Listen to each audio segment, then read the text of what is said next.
Hello, good afternoon. Welcome to JoyNews Today. We're coming to you live from our studios in Kokomlemle. We're on DTT because we're free to air on DSTV channel 421 and govt channel 125. We are a home of independent, fearless, and credible journalism. Coming up this afternoon, President Akufo-Addo announces major shake-up in his government with some of his trusted and reliable hands moving to other ministries, while others will altogether exit this administration. Designation: Minister for Finance. Name: Honorable Mohammed Amin Adam. More minority MPs describe the reshuffle as much ado about nothing, as no changes can be made to the fortunes of the government. Just a charade of an appointment. Clearly, they do not want to leave power. They still want to hold on. But what does this mean to governance? We have an expert view on this for you. Also this afternoon, University of Ghana drags 3 defunct financial institutions to court in an attempt to recover their locked up funds. Plus, hundreds of students forced to sleep on the floor at Wesley Girls High School due to overcrowding and congestion. City laboratory having only 2 working computers to serve a student population of over 3,000. It is not far-fetched to say that we are struggling. We'll hear from the senior girls prefect and the headmistress pleading for the special guest, President Akufo-Addo, to come to the school's aid. We are live on Facebook, YouTube, Instagram, and X Spaces via JoyNews on TV. My X handle is @Danana Aisha. Please do stay for details.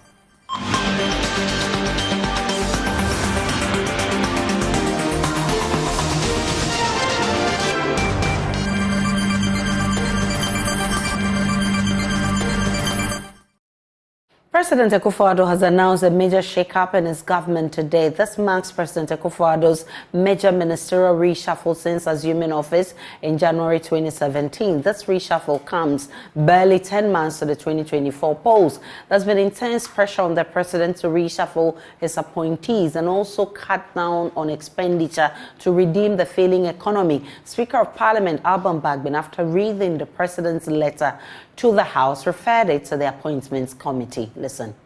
A. Ministers of State. Ministry. Health. Name: Honorable Dr. Bernard Okuboy.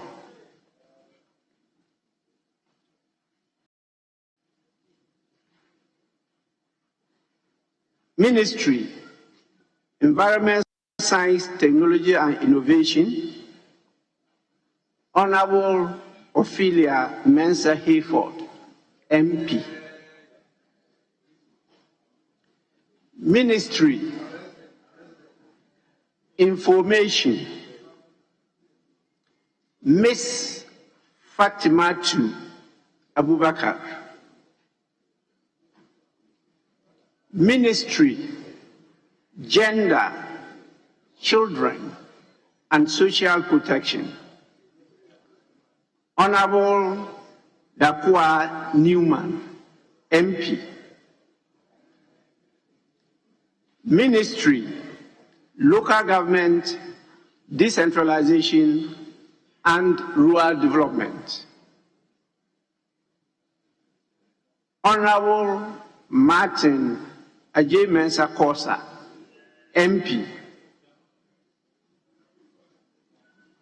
Ministry: Sanitation and Water Resources. Honorable Andrew Ajapa Mesa, C. Ministers of State. New designation: Minister for Finance. Name: Honorable Mohammed Amin Adam, MP. Ministry: Interior: Honorable Henry Kante, MP.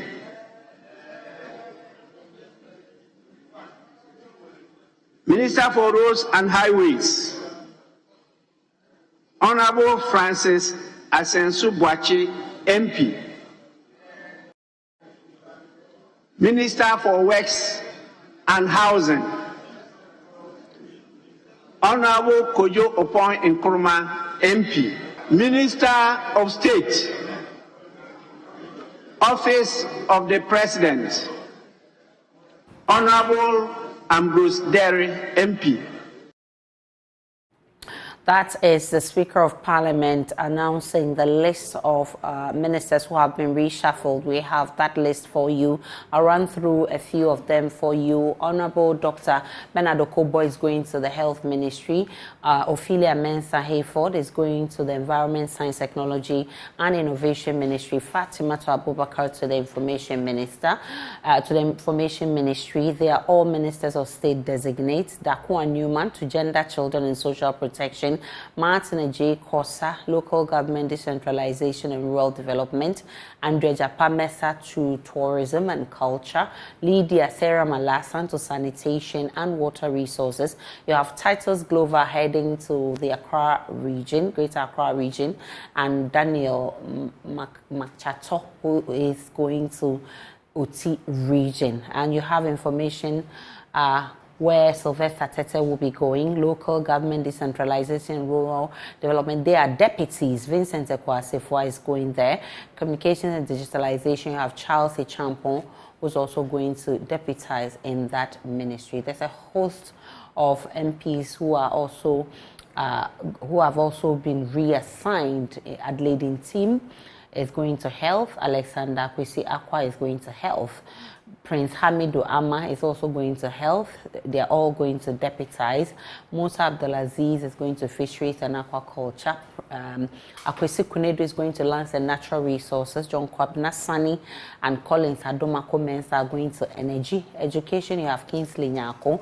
And Festus Kofi is going to Employment and Labor Relations. You have Benjamin Sechoyebo going to Gender, Children and Social Protection.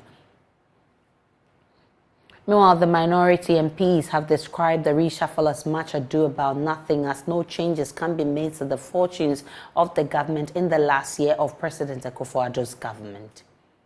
I've already voted, and it's clearly, if you look at the reshuffle they have done, it's not about the good people of this country.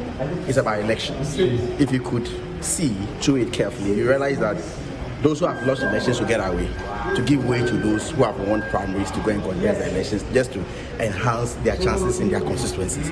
It's not really about the people of this country. How many months left? It's about 9 months. What are they going to do? Absolutely nothing. If indeed he wanted to sack Ajimamanu, you should have done it during Sputnik investigation. He went to Ajimanu's region and he was making mockery of the committee. So it's not about the good of the country. It's clearly about electoral fortunes. But I'm getting the information that the Minister for Finance will be appointed as a senior, advisor for the economy, senior economic advisor who will be seated at the presidency. So what it simply means is that Honorable Adam Mohamed means Ante's hands are going to be tied because he'll be reporting to the senior advisor. If it is true, then this is just a charade of an appointment. Clearly, they do not want to leave power. They still want to hold on. I have a problem with the manner of the appointments.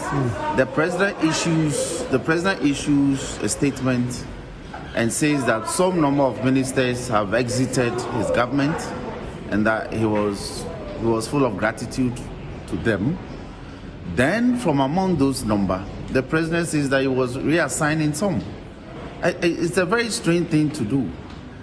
I think what the president ought to have done was to have listed the number of ministers that he was relieving of their post with immediate effect. Then you list those that you were reassigning. You don't mix them with those that you have dismissed from office. You understand? So on what basis are you reassigning someone whom you have dismissed from office? I have been asking for it. Finally, you applaud the president. Applaud the president for wasting our time? Okay. Why is he changing them? We have told him several times that when people go wrong, you punish them. And if you can't punish them, at least sack them. We were on him insisting that he should change the finance minister. He refused. Now he has realized that the man has messed up the economy. everything is broken down and he's doing this kind of face washing.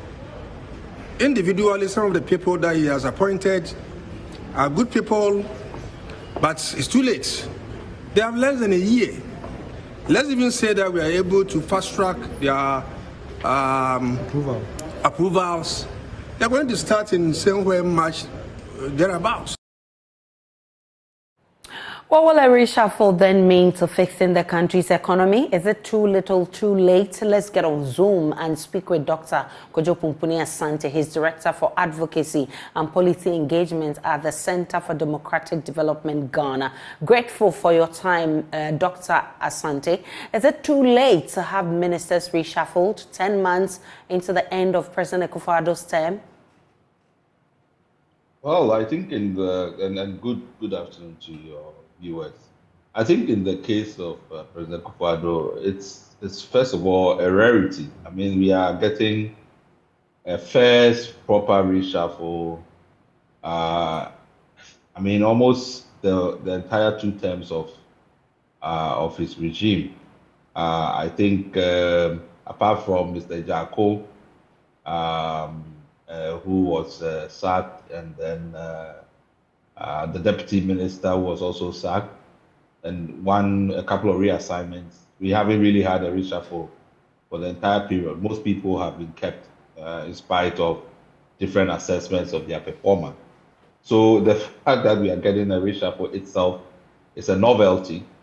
And I think the question is why now? What really has motivated the president to make this change in the ministers and so on and so forth. I think in some cases the people do deserve to understand what the logic of the president is around some of the reshuffles, just from a governance point of view. So yeah, I think that's the one that I'm asking myself, why now, with about 8 months left or 10 months left to elections. What kind of impact is the president looking for in terms of the reshuffle? So many wanted Ken Ofori-Atta out. Now he's going out. What next? Well, so one of the biggest challenges, of course, is the economy. And for a number of months during the height of the crisis, his party, his MPs all wanted the finance minister gone. He made a very strong case. He resisted every call for the finance minister to go. So it's the same question again. What difference does he think it would make? I mean, one of the issues that I think in all of this discussion that people have raised is that given the scale of the problem, the kinds of consultations and engagement to try and find some consensus around how to move forward has not been good, and that if maybe somebody that's new may take a different approach to how the finance ministry actually engages around these matters. But yeah, it's curious why the president thinks it's time for the finance minister to move down and bring somebody else. I think it's only the president that can answer that question. Given the way he resisted, it's interesting to find out why he thinks that now is the time to make that change. But can these new set of ministers or people bring any significant change, especially in our economic situation? It's hard to say. So Dr. Amin, I think, has been there a year or so. Certainly he's settled in now. But the issues in the short term are very, very clear. The IMF have very clear targets that have to be met. I think one of the issues that we have to keep an eye on and are concerned about is slippages during elections, because it's during elections that we lose our discipline. And we've seen that in many IMF programs. And then after the election, we suffer significantly. We saw that in 2012, we've seen that in 2020. So Dr. Amin has a huge responsibility to make sure that the progress towards fiscal consolidation is maintained, and there's proper discipline, and that government doesn't allow the elections to cause damage to the economy that we only see after the election. So I think there's still a lot of work to be done to try to even meet the short-term obligations. If I remember clearly, what you've been calling for is the cutting down of government size. Does a reshuffle in any way resolve your challenge? I haven't done the reconciliation yet, and so I don't know if the numbers have decreased, but it doesn't look like it. Doesn't look like everybody that was relieved, there's been a replacement. So I don't see that has been tackled, even though the opportunity has been offered. That has also not been tackled. I'm grateful for your time. Dr. Kojo Sante is the Director for Advocacy and Policy Engagement at CDD Ghana. Let's now take you to the Save Ghana football demonstration to demand for accountability of the Ghana Football Association. My colleague Achu with Joy Sports joins us with more. Achu, tell us more about this demonstration.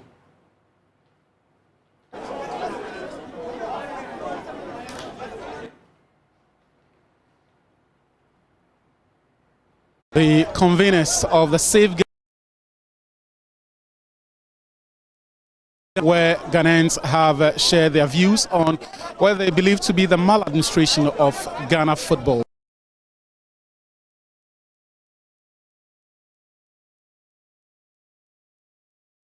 Streets of Kante, but it was when the team moved past the Liberation Road and to the premises, that's where there was a bit of misunderstanding. So the police stopped the team. There seems to be a terrible connection with our feed. We'll try and get it back fixed for you and get more from this demo. But right now, let's get on to the University of Ghana that says it has dragged 3 defunct financial institutions to court in an attempt to recover its locked up funds. The 3 institutions, including NDK Financial Services, NTHC Financial Services, and Delta Capital, together holding a total of 5 million Ghana cedis of investment from the University of Ghana. Answering questions on the infractions captured in the Auditor General's report, Acting Legal Counsel of the University of Ghana, Dr. Abdul Basit Aziz Bamba, said they have resorted to legal actions in the hope of retrieving the money. I've been joined by James Aveji, who has been monitoring the PAC sitting for us. James, tell us more about the University of Ghana's decision to drag these institutions to court. Okay, Aisha, so in that Auditor General's report of 2022, it captured actually a total of 5 financial institutions, the 3 that you have mentioned earlier, including Gold Coast Securities as well as UT Savings and Loans. So those were the 5 financial institutions captured in that report. Now, both Gold Coast and the UT Savings and Loan all owed a total of some 72,000 Ghana cedis, an amount that is very insignificant to the total amount we are talking about. And so the University of Ghana management thought that, led by the Vice Chancellor, Professor Nana Appiah-Amfo, actually indicated that this 72,000 cedis from the other 2 institutions, they can recover themselves. And so reason why they did not include them in the suit to the court. And so that's the explanation they have been providing. But the total amount is actually some 8 million Ghana cedis. They've been able to retrieve almost 3 million Ghana cedis, leaving this balance they are taking to court. Now, James, there was also concerns over uncollected rent and persistent procurement breaches. How was this resolved? Aisha, so, I mean, if you look at the rent side, about some 115 institutions were owing the University of Ghana, including telecommunication companies, banks, and other institutions, church institutions who come to rent some infrastructure at the University of Ghana for various purposes were included in this.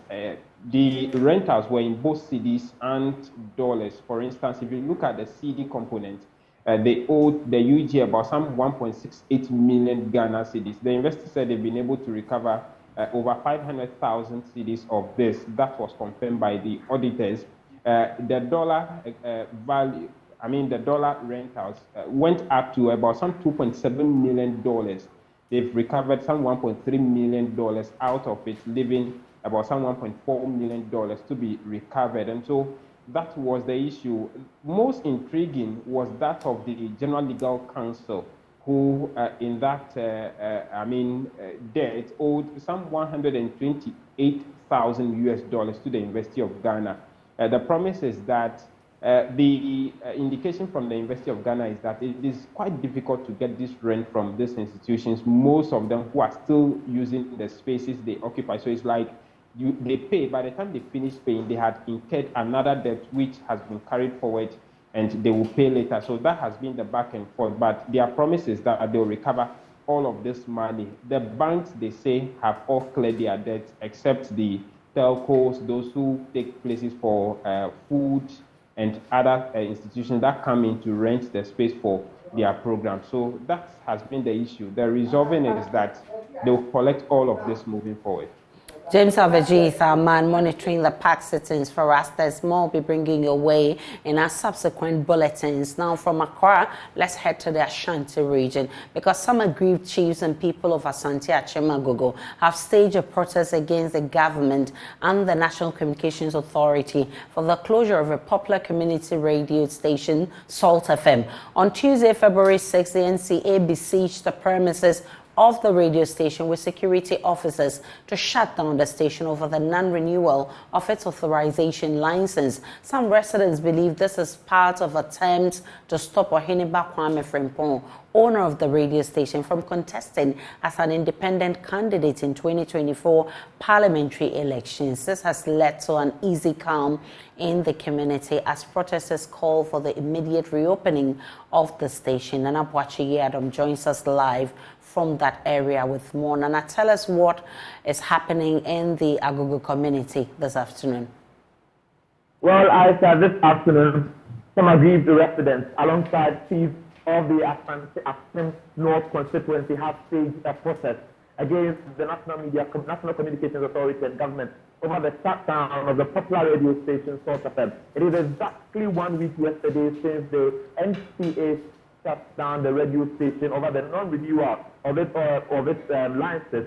But then they are saying that this is attempt by government alongside the incumbent member of parliament and the Apiatobi to stop Ohiniba Kwame Frimpong, the owner of the radio station, from contesting as an independent candidate in the 2024 parliamentary primaries. If I am to remind you, Ohiniba Kwame Frimpong is one astute member of the New Patriotic Party when you come to the Asante North constituency.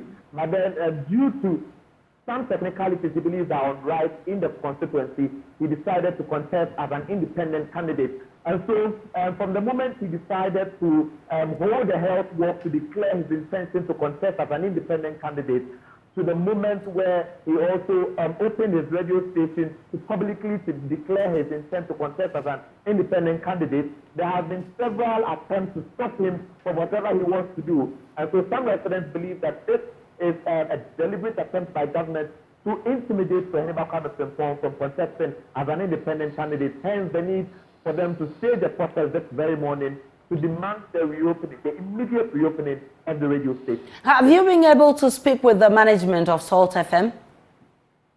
Well, management of Salt FM this morning has told us that they have been engaging the NCA for quite some time, exactly 1 week today. but then they are not getting any response from them. So they also believe that just as the residents and the chiefs are saying, this is a deliberate attempt to stop their owner or their CEO from contesting as an independent candidate in the parliamentary election come 2024 December. And the chiefs? Well, the chiefs are also saying, just as the residents are saying, they believe that if they have been underdeveloped for quite some time, and then the MP hasn't really been proactive, and so it is time for them to change and bring in a new face. A new face will not require somebody from the Youth Patriotic Party or somebody from the National Democratic Congress, but an independent candidate who they believe can steer the affairs of the constituency. Nana Boache Iadom with those updates from Achim Agogo in the Ashanti region. Now let's get more in Cape Coast right now. The prestigious Wesley Girls High School finds itself entangled in a terrible situation as hundreds of girls are compelled to sleep on the floor, highlighting the severe overcrowding and congestion issues plaguing the school at the recently held 187th Speech Day. Head girl Abena Benewa Deborah shed light on the stark reality faced by students who are grappling with restricted living conditions due to inadequate infrastructure. Despite its reputation as a top school, Wesley Girls is struggling to accommodate the growing student population, raising concerns about the well-being of its students. Before this, a similar sentiment was shared by Mfansipim headmaster Kobina Edo about the school's deteriorating infrastructure and ballooning electricity bills. In the Wesley Girls High School, students are pleading for relief from government. First, the problem of the inadequacy of furniture seems to be, as a challenge the school grapples with, seems to be a challenge that is beginning to persist. The moments in which we gaze upon our sisters who must use plastic chairs in their classrooms and lack the tables to even comfortably write on, we cannot but hold our broken hearts. Again, the inadequacy of computers is far below the standard that dear school has set for herself. With the library having only one working computer, and the ICT laboratory having only 2 working computers to serve a student population of over 3,000, it is not far-fetched to say that we are struggling.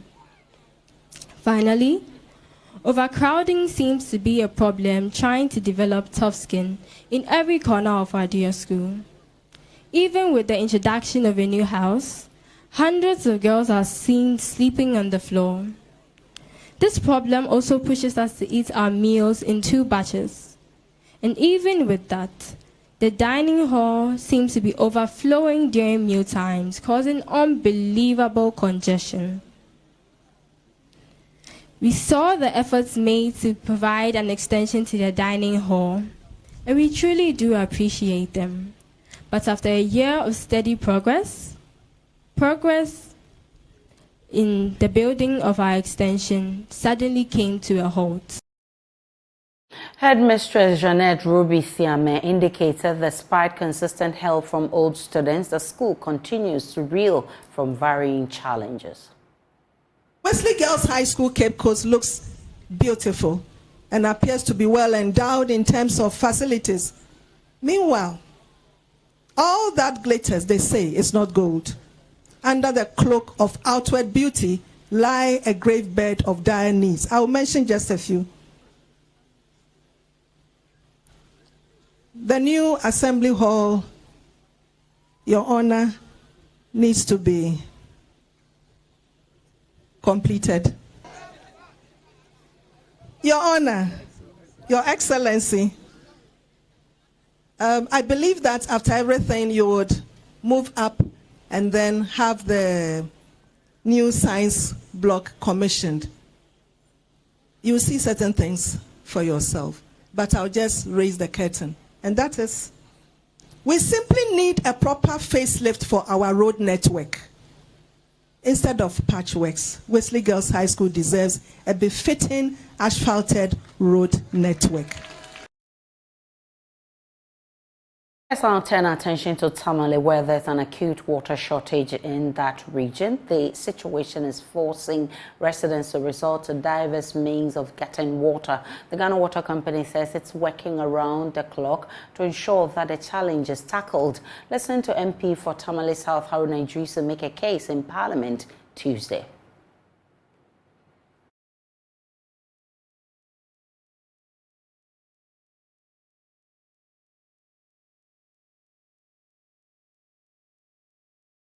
And the matter relates to an acute water shortage in Tamale, a crisis that affects the daily lives of our constituents in the greater Tamale metropolis and its environs. And the acute water shortage has gripped our city, leaving our beloved people parched and desperate.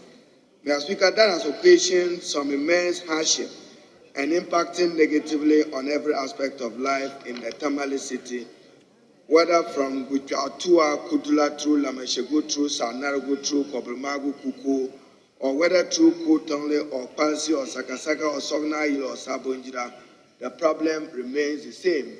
And our people are seen carrying what is popularly known as the Kufuor gallons in search for water. Mr. Speaker, many of the communities have not even seen pipe-borne water in the last few years. In some areas for 2 years, no pipe flowing. And many of the rural areas, such as Toto, Yapala, Zo, Nantonzo, Kapaile, have to rely on dam water in order to be able to access potable water. Mr. Speaker, almost all the Tamale water projects have suffered delays. I do know that government came in with some 272 million euro assurance that there will be further development on the Bywater International Limited water project, which was at Dalang, and to move it to Yapi so that access could be expanded even to affect areas like Damangu. Mr. Speaker, Tamale is fast growing and is considered one of the fastest growing cities in West Africa. Head of Communications at the Ghana Water Company Limited, Stanley Mate, says they are working round the clock to fix the problem. So the Tamale situation has got to do with some 4 or 5 meetings which we have been working hard to solve. Now the first one currently is the dry season. And the dry season, the levels of the Nawuni River goes down. So then we are unable to abstract enough for treatment. Now when the level also goes down, what we do is we fund alluvial sand active. So it separates the water, it agitates the water, makes it highly acidic. So when we abstract the water, we are unable to abstract enough and treat enough for the people. So it has created a shortfall between demand and supply within the community. That is one of the reasons. This we have been trying to solve with the military for a very long time, but we haven't been successful. Very successful in that area. We're still live on JoyNews Today. We're coming to you from our studios in Kokomlemle. When we return from this break, we'll be bringing you business.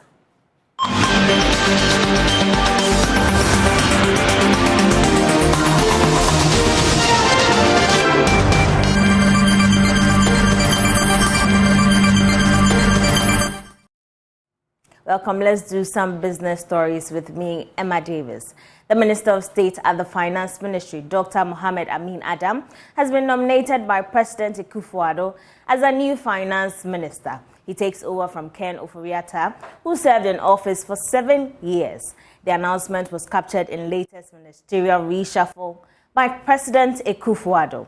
Dr. Amin Adam was in February 2023 appointed as the Minister of State at the Finance Ministry after President Akufo-Addo asked Charles Eduboahin to step aside following investigation by investigative journalist Anas Aremeyao Anas. Inflation for the month of January has risen to 23.5%, according to the Ghana Statistical Service Consumer Price Index. This is an increase from the previous rate of 23.2%, which is influenced by a sharp increase in non-food items, including housing, clothing, and transport. Food inflation, however, continues to witness a decline. Here is government statistician Professor Samuel Kobina-Eni. From a year-on-year basis, we have seen a reversal in the decline in the rate of inflation in January 2024, as inflation dipped to 23.2% for December 2023, with a 0.3 percentage point markup. We're recording a January 2024 year-on-year inflation of 23.5%. From a trend perspective, this is the first time in the last 6 months that we are seeing a reversal of the decline. Since the month of July 2023, we have consistently seen a decline in year-on-year inflation. We recorded 43.1% for the month of July 2023, dipped to 40.1%, subsequently dipped to 23.2% for the month of December 2023, and in the month of January 2024, we've seen a reversal of the decline that we've seen in the last 6 months, from 23.2 in the month of December 2023 to 23.5 in the month of January 2024. On a month-on-month basis, overall inflation since May 2023, we continue to see a swing for each of the months since May 2023. In May 2023, the rate of inflation on a month-on-month basis stood at 4.8%, declined to 3.2%, and further increased to 3.6%. And since then, we continue to see an oscillating month-on-month overall inflation since May 2023. Disaggregating rate of inflation from a food and non-food perspective, and also inflation for locally produced items and inflation for imported items. For the month of January 2024, food inflation stood at 28.7%, indicating a change to 27.1% for the month of January 2024. In January 2024, food inflation stood at 27.1% relative to December 2023, 28.7%.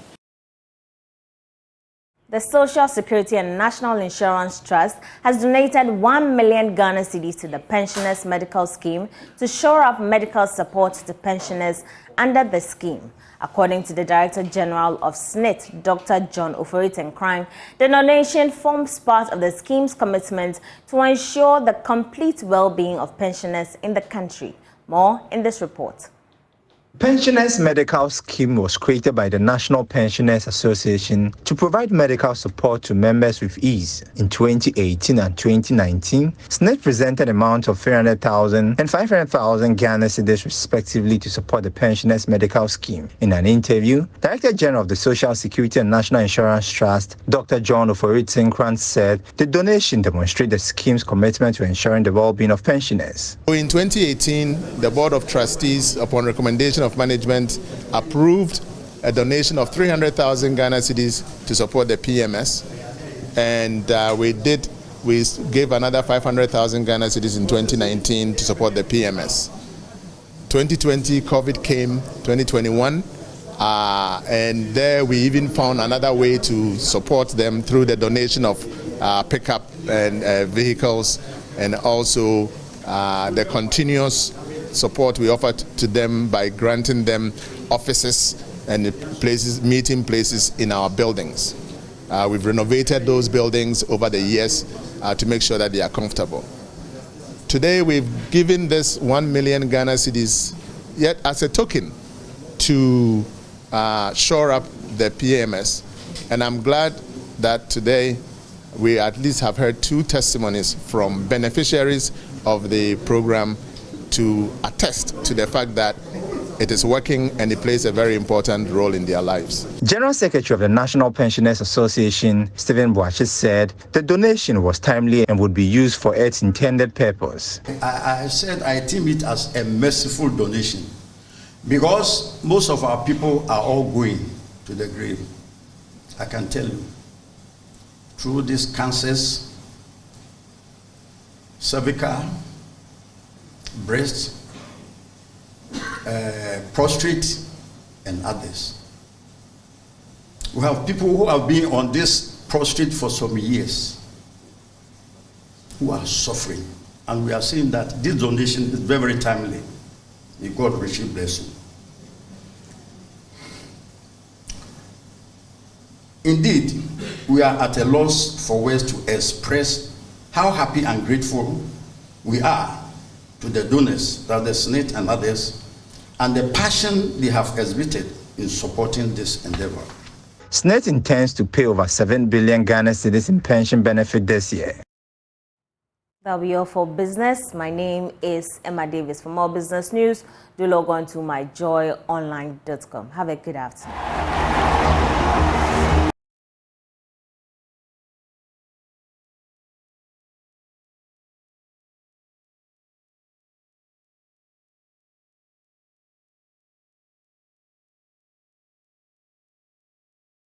Now let's do sports here on JoyNews Today with me, Muftau Nabila Abla. We are taking you live to the grounds where thousands of protesters against Ghana Football Association, the Ministry of Youth and Sports, and by extension, government against the governance of football in this country. They say save Ghana football. My colleague Achu Tamaklo is there right now.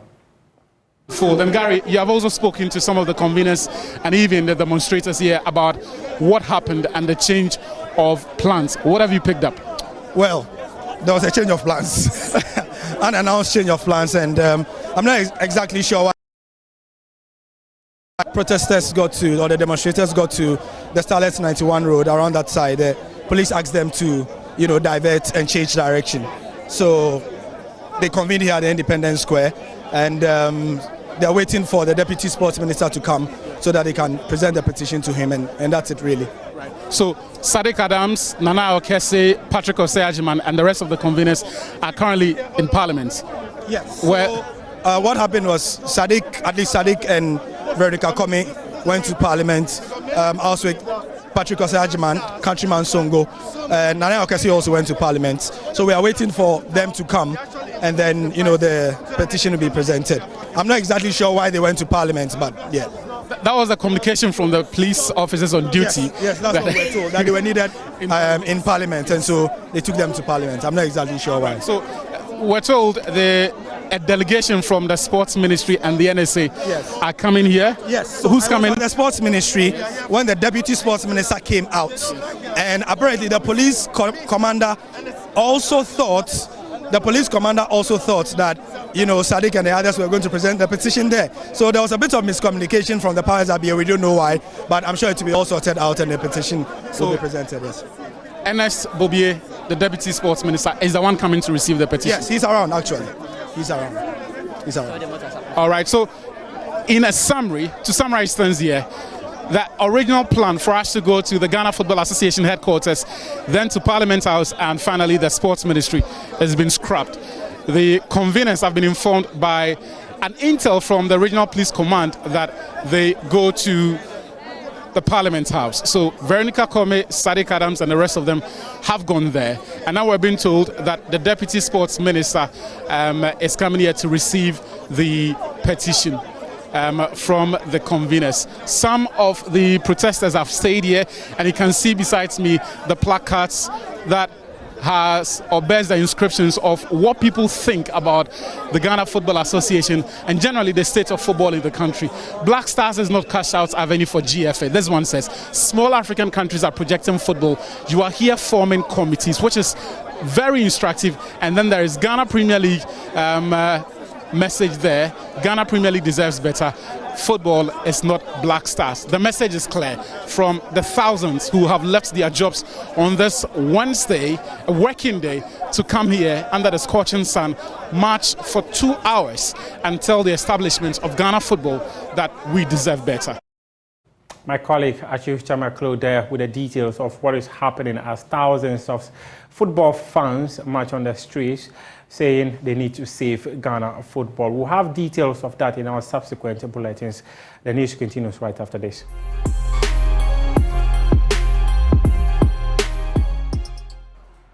Good afternoon, welcome to the Showbiz segment with me, Jacqueline Ansmayabwa. Well, today is Valentine's Day. As the day unfolds, anticipation rises for the Proposal on Joy event set to take place tonight. The preparations for this event are well underway in a conversation with Proposal GH, one of the key partners for the event. It has been revealed that they are fully prepared for tonight's event, and they've been expressing excitement over the unexpected surge in surprise packages from clients to their loved ones, adding a layer of joy to this love celebration.